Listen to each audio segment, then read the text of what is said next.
우리는 구원과 구속을 나누어 생각하여야 할 필요가 있습니다. 그러나 그 전체를 구원이라는 말로 표시합니다. 구속이란 예수 그리스도께서 우리의 죄를 하나님 앞에서 속량하시기 위하여 대신하여 자신의 죽음을 지불하시고 거기서 우리를 건져내신 것을 의미합니다. 그러나 구원이란 속량하신 것만이 아니라 우리를 하나님의 나라에 두시고 거기에서 자라가게 하시는 것을 말합니다. 구속이라는 말은 속전을 내놓고 속량한다는 의미가 담겨져 있습니다.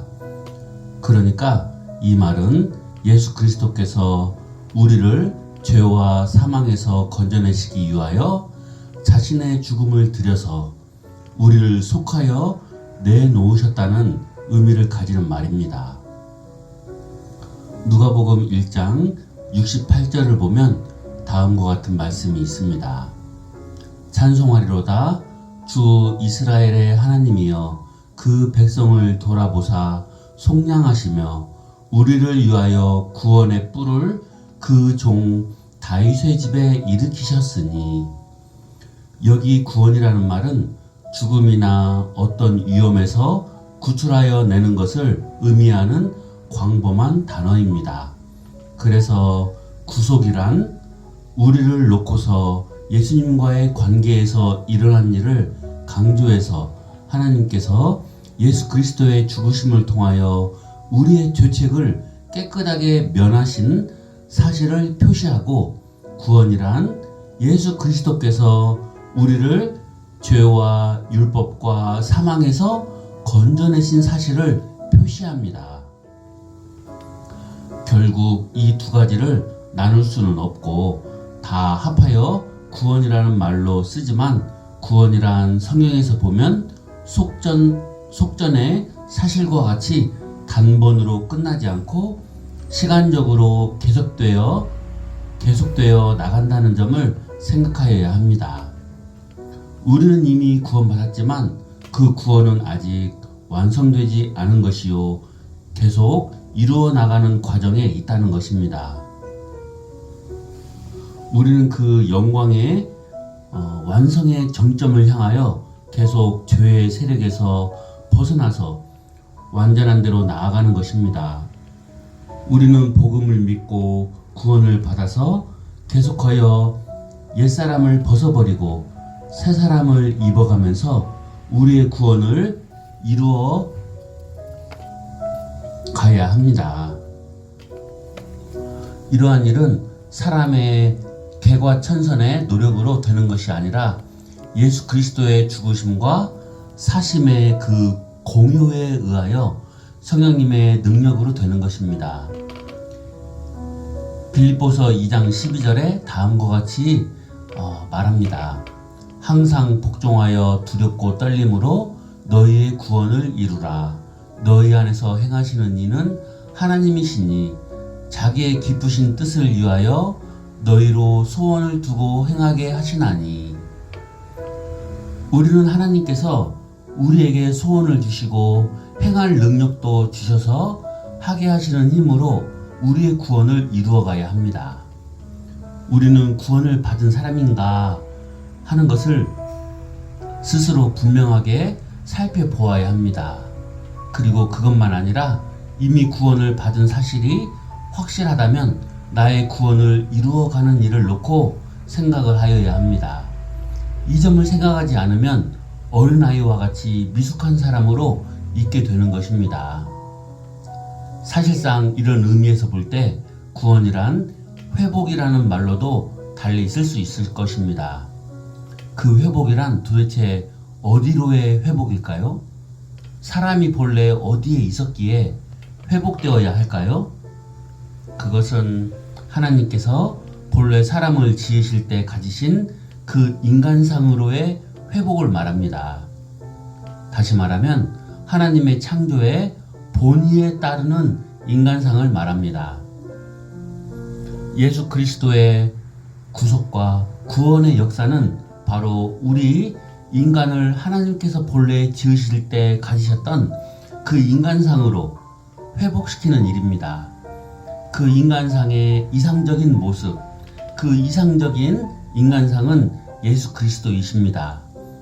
따라서 우리를 예수 그리스도적인 인물, 품성으로 만들어 가시는 전반이 구원의 일입니다.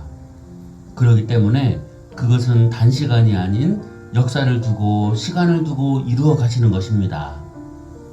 우리는 장차 부활하게 됨으로써 그러한 인간상을 구비하게 되는 것입니다. 그때 우리의 구원은 완성된 수준이 될 것입니다. 참으로 영광스러운 일입니다. 고린도후서 5장 1절에서 4절을 보십시오. 우리의 몸의 구원이 이루어지는 그날을 사모한다는 고백이 있습니다.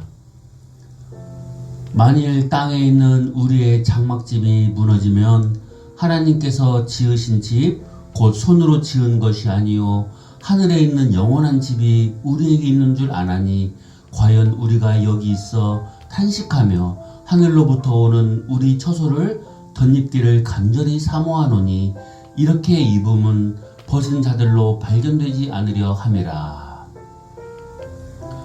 그런데 여기에서 한 가지 더 생각하여야 할 것이 있습니다. 우리의 구원이 완성되는 날은 우리 주님께서 다시 오시는 그날인데 그때 우리의 몸도 함께 부활하여 우리의 구원이 완성됩니다. 그런데 그 구원은 우리만의 구원이 아닙니다.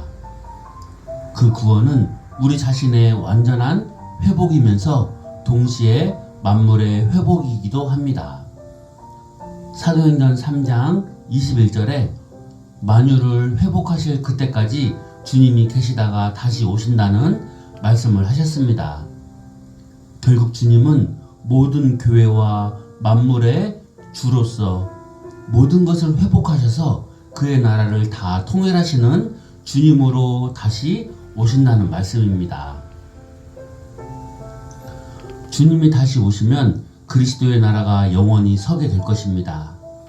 그때 그 일을 가리켜 고린도전서 15장 24절에 저가 모든 정세와 모든 권세와 능력을 멸하시고 나라를 아버지 하나님께 바칠 때라 이렇게 하셨습니다.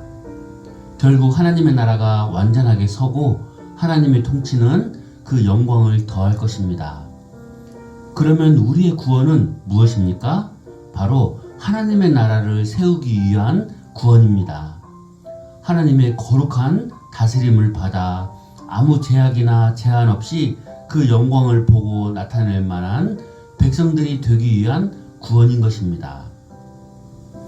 그러므로 기독교의 구원은 기독교의 목적이 아니라 수단인 것입니다. 우리의 구원은 우리가 하나님의 나라에 들어가기 위한 구원이요 그 하나님의 나라를 세우기 위한 구원입니다. 그러므로 목표는 나의 구원에 있는 것이 아니라 하나님의 영광된 주권과 하나님의 나라에 있는 것입니다. 그러므로 우리가 소유하고 있는 개혁신앙은 그 목표를 나의 구원, 나의 중생, 나의 의에 두는 것이 아니라 하나님의 영광과 하나님의 나라에 두는 것입니다.